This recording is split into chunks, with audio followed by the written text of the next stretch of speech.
everyone. Today we are going to discuss lecture number 15, that's types of data and their presentation. तो आज आप कुछ different types of पढ़ोगे। आपने बहुत सारी टाइप्स पढ़े हैं, ठीक है। प्राइमरी पढ़ा है, सेकेंडरी पढ़ा है, अनग्रुप डाटा पढ़ा है, ग्रुप डाटा पढ़ा है, और आज आप और कुछ पढ़ोगे, ठीक है। और एंड देयर प्रेजेंटेशन मीन्स फिर हम उस डाटा की प्रेजेंटेशन कैसे करेंगे आप वो भी देखोगे इस लेक्चर में, ठीक है। तो चलेंगे हम। देखो सबसे पहले क्या होता है हमारे पास रा डाटा, ठीक है।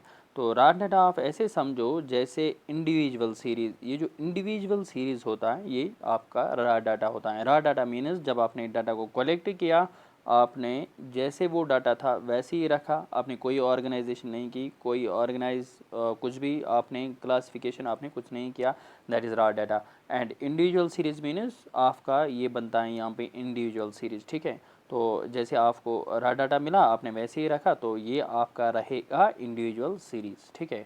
तो इसके बाद जब आप इसको ऑर्गेनाइज करोगे तब ये बनेगा डिस्क्रीट सीरीज़ और discrete data and continuous data. तो इस लेक्चर में आपको क्या पढ़ना है, इस लेक्चर में आपको पढ़ना है इंडिविजुअल सीरीज़ क्या होता है, डिस्क्रीट सीरीज़ और डिस्क्रीट डाटा क्या होता है, एंड कंटिन्यूस डाटा क्या होता है, ठीक है ना।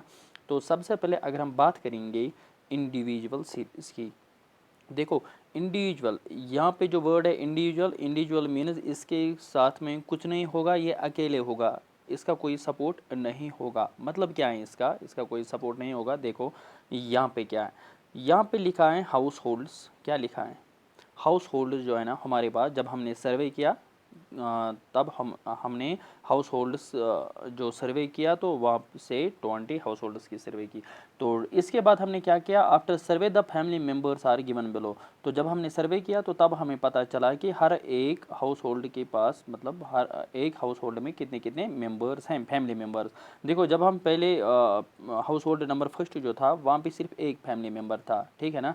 तो ऐसे ही जब हमने नेक्स्ट हाउस होल्ड देखा तो वहाँ पे हमने सर्वे करके 2 हाउस होल्ड्स वहाँ पे थे, ऐसे ही 5 हाउस होल्ड्स थे। इसके बाद हम नेक्स्ट के पास गए तो वहाँ पे 8 मेंबर्स थे, ऐसे ही 7 मेंबर्स थे, 8 एंड 6, नेक्स्ट इज़ 4 3 4 6 7 2। तो ये आपके क्या बनते हैं, ये आपके डिफरेंट फैमिली मेम्बर्स बनते हैं। तो अगर आप इनको काउंट करोगे ये 20 होने चाहिए, ठीक है ना। तो एक यहाँ पे अगर हम काउंट करेंगे 1 2 3 4 5 6 7 8 9 10 11 12 13 14 15 16 17 18 19 20, हाँ ठीक है। तो इसके बाद हमने क्या किया, इसके बाद ये जो यहाँ पे आपका डाटा बना दैट इज़ इंडिविजुअल सीरीज़ जो है आपके पास, ये आपने जो डाटा कलेक्ट किया ये आपकी बनती है इंडिविजुअल सीरीज़। मतलब आपका रा डाटा जो है ना वो आपकी इंडिविजुअल सीरीज़ होती है। आया समझ में। तो ये आपका बनता है इंडिविजुअल सीरीज। अब इंडिविजुअल सीरीज को हम कैसे कन्वर्ट करेंगे डिस्क्रीट डाटा में, जिसको हम कहते हैं ना कि ऑर्गेनाइज करना। तो अगर हम इस डाटा को ऑर्गेनाइज करेंगे, ऑर्गेनाइज क्यों करना है, देखो अगर मैं आपको बताऊंगा कि 8 ये जो फैमिली मेम्बर्स हैं, किस किस फैमिली मेम्बर्स के पास या किस किस हाउस होल्ड नंबर के पास 8 फैमिली मेम्बर्स हैं, तो आपको क्या करना है, सबसे पहले आपको यहाँ पे देखना है। आप बताओगे हाउस होल्ड नंबर 4 जो है ना उसके पास क्या हैं 8 फैमिली मेम्बर्स, और उसके बाद आपको यहाँ पे भी आपको देखना है एक और के पास भी है, यहाँ से भी 8 मेंबर्स आपको मिलेंगे। मतलब आपको हर जो भी क्वेश्चन हम करेंगे तो आपको एक एक करके चेक करना है। तो ये टाइम कंज्यूमिंग है क्योंकि ये ऑर्गेनाइज नहीं है, तो हर एक इसमें सब कुछ मिक्स हैं। तो आप ये कह सकते हैं कि ये आपके लिए टफ डाटा है एनालिसिस करने के लिए। तो टाइम बचाने के लिए एनालिसिस में, जब एनालिसिस किसी चीज़ पे टफ होता है तो हम क्या करते हैं, हम इसको ऑर्गेनाइज करते हैं ताकि हमारी जो एनालिसिस है ये आसान हो जाएगी, ठीक है ना। तो हमने क्या किया, इसको इसको हमने ऑर्गेनाइज किया। तो ऑर्गेनाइज कैसे किया, देखो ये आपकी इंडिविजुअल सीरीज है, यहाँ पे मैंने लिखा। तो इसके बाद होता है डिस्क्रीट। डिस्क्रीट क्या करना होता है, आपको जो भी यहाँ पे फैमिली मेम्बर्स हैं ना आपको देखने हैं। देखो अगर आप देखोगे ना 1 भी हैं, 2 भी हैं, 3 भी हैं, 4 5 भी हैं, यहाँ से 6 भी मिलता है आपको, 7 भी हैं और 8 भी हैं। इसके अलावा और कुछ नहीं है। आपको क्या करना है, आपको बार बार रिपीट नहीं करना है, आपको एक ही बार लिखना है। मतलब मैंने क्या किया, 1 2 3 4 5 6 7 8, क्योंकि ये ऊपर दिए गए हैं। तो इसकी जो हेडिंग है, जब मैंने इसका टेबल बनाया तब मैंने इसकी हेडिंग जो है दैट इज़ कैप्शन, आप कह सकते हैं कैप्शन। कैप्शन जो है इसका number of family members. Number of family members means ये जो 1 है ये आपका फैमिली मेम्बर बनता है, मतलब इसमें एक ही फैमिली मेम्बर्स हैं, ठीक है ना। तो इसके बाद आपको क्या करना है, आप यहाँ पे जो यहाँ पे मैंने लिखा है दैट इज़ फ्रीक्वेंसी। तो फ्रीक्वेंसी होता क्या है, देखो अब आपको समझ आएगा। आपको ये जो इंडिविजुअल सीरीज़ है आपको देखना है कि 1 इसमें कितने 1 है, ठीक है ना, 1 कितने बार रिपीट हुआ है, ठीक है। तो आपको देखना है, देखो यहाँ पे भी अगर आप देखोगे यहाँ पे 1 है और 1 कोई नहीं है, तो मतलब इसकी फ्रीक्वेंसी जो है ना वो 1 है। आया समझ में। ऐसे ही आपको क्या करना है, आपको 2 देखना है, इसके बाद आपको 2 की फ्रीक्वेंसी देखना है। 2 की फ्रीक्वेंसी मीन्स 2 कितने बार इंडिविजुअल सीरीज़ में। तो अगर आप देखोगे यहाँ पे जब हम 2 की बात करेंगे, यहाँ पे अभी 1 था तो 2 की बात करेंगे, यहाँ पे एक 2 मिलता है और यहाँ पे एक 2 मिलता है। तो कितने 2 आ गए, मतलब 2 तो 2 आ गए। ऐसे ही आपको 3 की फ्रीक्वेंसी देखना है। तो 3 की फ्रीक्वेंसी जो है ना आप यहाँ पे देख सकते हैं, यहाँ पे 3 हैं और यहाँ पे 3 हैं, यहाँ पे 3 हैं। तो कितने 3 हो गए, 3। तो यहाँ पे आप 3 की फ्रीक्वेंसी जो है ना वो तो 3 आती है। ऐसे ही 4 की फ्रीक्वेंसी आपको देखना है। तो 4 की फ्रीक्वेंसी जो मिलता है दैट इज़ ये आपका यहाँ पे 4 एक और यहाँ पे एक 4, कितने हो गए, 2। तो इसके अलावा मुझे लगता है कोई नहीं है, मतलब 4 की जो फ्रीक्वेंसी है ना वो 2 है। आया समझ में। तो ये होता है कि आपको क्या करना है, आपको सिर्फ देखना है कि कौन कौन सा नंबर है, यहाँ पे लिखना है। इनको बोलते हैं आप, इनको हम रिप्रेजेंट करते हैं एक्स से। या अगर हमें इस वक्त पता है कि ये फैमिली मेम्बर्स हैं, नंबर ऑफ फैमिली मेम्बर्स, ठीक है ना, नंबर ऑफ फैमिली मेम्बर्स। अगर आपने क्वेश्चन देखा होगा, नंबर दिया गया है कि किस फैमिली में कितने मेंबर्स हैं। तो और यहाँ से आपको फ्रीक्वेंसी देखना है। फ्रीक्वेंसी मीन्स कौन सा नंबर कितने बार रिपीट हुआ है, आपको ये यहाँ पे लिखना है, ठीक है। तो अगर मैं इसको अच्छे से लिखूँगा तो तब तक आप भी खुद लिखो, देखेंगे हम यहाँ पे हर एक नंबर की फ्रीक्वेंसी क्या क्या मिलेगी। तो यह है इनकी फ्रीक्वेंसी, आप यहाँ पे देख सकते हैं। मैंने लिखा कि 1 की फ्रीक्वेंसी 1 एंड 2 की फ्रीक्वेंसी 3, 3 की फ्रीक्वेंसी है 3, 4 की फ्रीक्वेंसी है 3, 5 की फ्रीक्वेंसी भी 3 है, 6 की फ्रीक्वेंसी भी 3 ही है एंड 7 की फ्रीक्वेंसी 2 है एंड 8 की फ्रीक्वेंसी जो है दैट इज़ 3। तो ठीक है, यहाँ पे अब हमने क्या देखा कि जब हमारे पास इंडिविजुअल सीरीज़ था तो हमने डिस्क्रीट में कैसे इसको चेंज किया। तो अगर मैं अब आपको क्वेश्चन कहूँगा कि ऐसे कितने फैमिली मेम्बर्स हैं जिनके पास 5 फैमिली मेम्बर्स हैं, या आप ऐसे देख सकते हैं कि ऐसे कितने हाउस होल्ड्स हैं जिनके पास 5 फैमिली मेम्बर्स हैं। तो यहाँ पे है ना 5, आप इसकी फ्रीक्वेंसी चेक करो दैट इज़ 3। तो मतलब 5 जो है ना number of family members, 5 family members 3 house holds के पास हैं। तो ऐसे आपका अगर हम एनालिसिस करेंगे as comparison to individual series, हमें यहाँ पे आसानी हो जाएगी, ठीक है। तो अब मसला रहा कि ये जो यहाँ पे टेली मार्क हैं, टेली मार्क क्या होता है देखो टेली मार्क होता है कि अगर हमें 1 की फ्रीक्वेंसी चेक करना है, ठीक है ना, तो यहाँ से 1 की फ्रीक्वेंसी सिर्फ 1 है तो हम यहाँ पे एक ऐसे वर्टिकल लाइन डालेंगे। देखो सपोज़ हमें 7 की फ्रीक्वेंसी चेक करना है, तो हमारा जो डाटा है अभी अगर हम काउंट करेंगे हो सकता है कि हमें काउंटिंग में डिफ़िकल्टी हो जाएगी, या डाटा जब ज़्यादा बड़ा होता है तो तब टेलीमार्क का यूज़ किया जाता है। देखो इसका यूज़ क्या है। तो अगर हमें 7 की फ्रीक्वेंसी देखनी है तो हम क्या करेंगे, देखो यहाँ पे एक 7 है तो हम क्या करेंगे, यहाँ पे एक वर्टिकल लाइन डालेंगे, ठीक है। तो ऐसे ही जब हम यहाँ से जाएंगे और एक 7 आ गया, मतलब हम यहाँ पे एक वर्टिकल लाइन डालेंगे। तो इसका मतलब है कि और यहाँ पे कोई 7 नहीं है। तो 7 की फ्रीक्वेंसी जो है ना, अब हम वर्टिकल लाइन उसको काउंट करेंगे तो कितने हैं, 2 है ना, तो हम यहाँ पे 2 लिखेंगे। ये तब होता है कि जब हमारे पास डाटा बड़ा होता है तो हमें काउंटिंग करने में बहुत डिफ़िकल्टी हो जाती है। तो तब हम टेलीमार्क का यूज़ करते हैं, ठीक है ना। तो ऐसे अगर हम 4 की फ्रीक्वेंसी चेक करना है तो हम क्या करेंगे, देखो 4 की फ्रीक्वेंसी चेक करने के लिए आपको क्या करना है, देखो यहाँ पे एक 4 है, आपने यहाँ पे एक टेलीमार्क लगाया, दूसरा 4 है, दूसरा टेलीमार्क, तीसरा 4 है, तो यहाँ पे एक और टेलीमार्क आया समझ में। तो मतलब ये कितने मार्क्स आ गए, 3, तो आपकी जो फ्रीक्वेंसी है ना दैट इज़ 3। तो अब आपको क्या करना है, इनको काउंट करना है। तो जब आप काउंट करोगे ये 20 आपको मिलेगा। 20 क्यों मिला, क्योंकि आपके पास कितने हाउस होल्ड्स हैं, 20 फ्रीक्वेंसी को ऐड करके आपको बराबर आने चाहिए, ठीक है। तो ये आपका बनता है डिस्क्रीट सीरीज, इसको कहते हैं डिस्क्रीट सीरीज।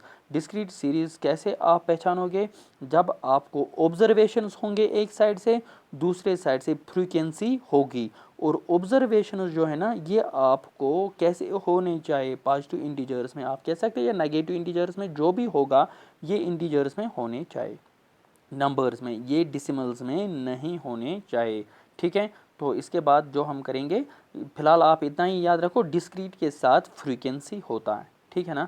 तो इसके बाद हमें क्या पढ़ना है, हमें अब डिस्क्रीट डाटा जो है ना वो तो पढ़ा। अब अगर हम क्या करेंगे, इंडिविजुअल सीरीज़ को हम डायरेक्ट कन्वर्ट करेंगे कंटिन्यूस में, ठीक है।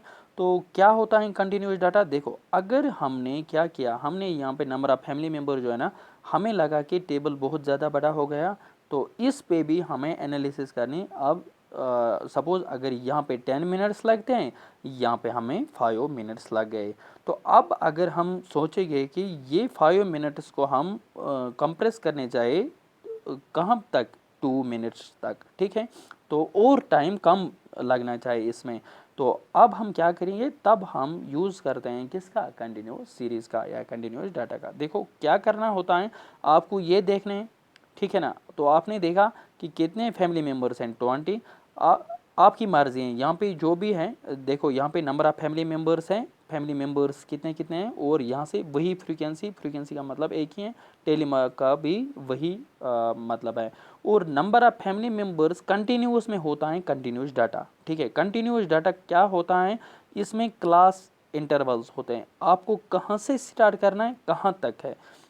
मतलब अगर मैंने यहाँ पे लिखा 0 to 3, इसका मतलब है कि आपको 0 to 3 देखने हैं नंबर्स, तो जो भी हैं आपको यहाँ पे देखना है। देखो 0 to 3 आपको देखना है कि कितने नंबर्स हैं। देखो 0 to 3 मतलब 1 जो है ना ये 0 to 3 के दरमियान आता है, मतलब एक टेलीमार्क, 2 भी इसके दरमियान आता है, मतलब एक और टेलीमार्क, और यहाँ पे अगर आप देख सकते हैं क्या और कोई आएगा, हाँ ये 2 आएगा, एक और टेलीमार्क। तो आई थिंक कि इसके अलावा और यहाँ पे कोई नंबर नहीं आएगा। तो अब अगर आप बताओगे कि 3 यहाँ पे नहीं आएगा, क्योंकि 0 to 3 का मतलब है इंक्लूडिंग 0 एंड एक्सक्लूडिंग 3, ये जो ऊपर होता है, ठीक है, इसको बोलते हैं upper limit and lower limit. Class interval, देखो यहाँ पे क्लास इंटरवल जो है ना, क्लास इंटरवल होता है ऐसे 0 to 3, 3 to 5, ऐसे 10 to 20, 23, इनको बोलते हैं क्लास इंटरवल, जो इंटरवल के दरमियान होते हैं।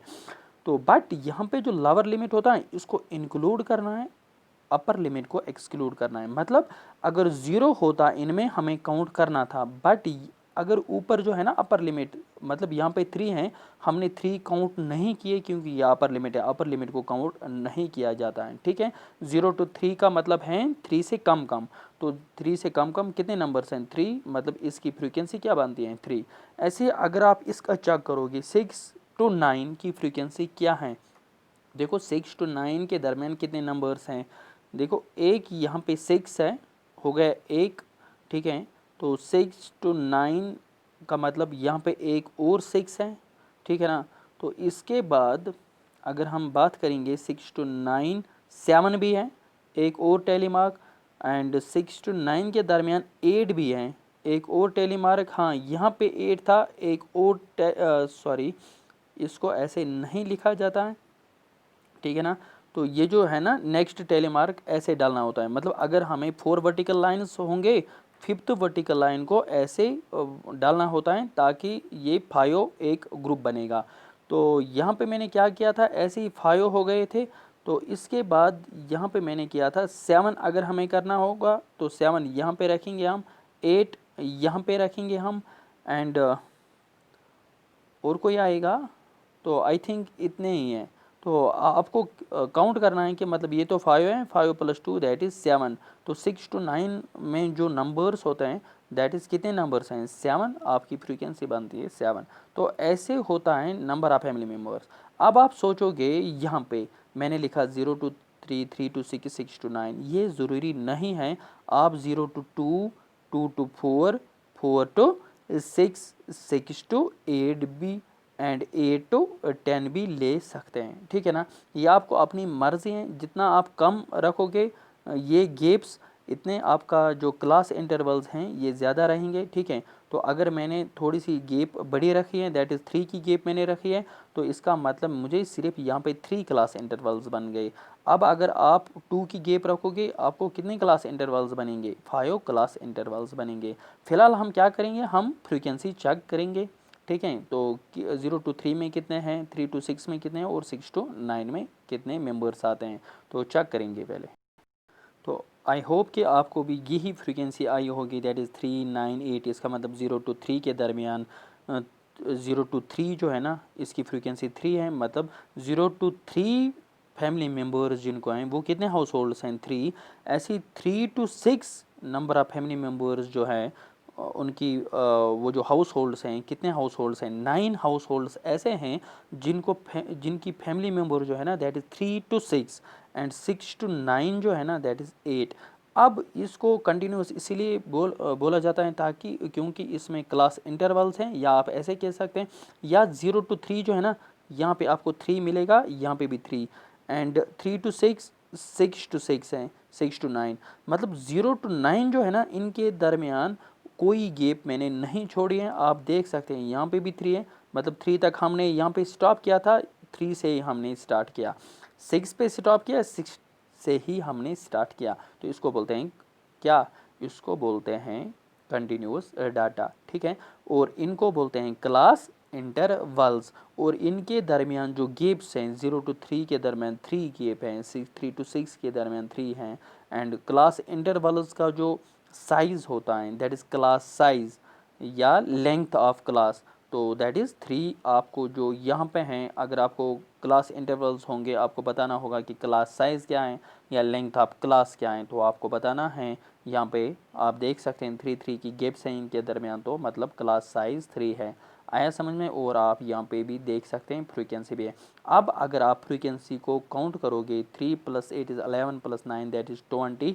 20 फिर से आना चाहिए क्योंकि नंबर ये जो है ना यहाँ पे कितने हाउस होल्ड्स हैं दैट इज़ 20, तो आपका यहाँ पे 20 आएगा। आई होप कि आपको डिस्क्रीट कंटिन्यूस सब कुछ समझ आया होगा, ठीक है ना। तो अब यहाँ पे क्लास इंटरवल और क्लास साइज़ अच्छे से समझना, क्योंकि आपको यहाँ पे यही इम्पॉर्टेंट 1-2 पॉइंट्स हैं इसमें कि आपको बताया जाएगा कि इनमें क्या है, ठीक है। तो आई थिंक कि टाइम हो गया, तो मिलेंगे हम नेक्स्ट लेक्चर में, तब तक के लिए टेक केयर, अल्लाह हाफिज़।